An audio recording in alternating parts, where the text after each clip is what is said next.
చరితల నాయకుడా పలుతరములు మము పరిపాలించర స్వామికుడా నవయుగ మేధో సైనికుడా సమయము తెలియని సేవకుడా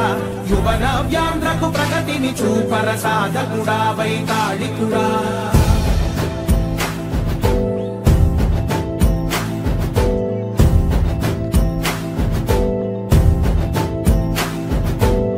ప్రతి ఇల్లు నిన్నే నిన్నే పిలిచింది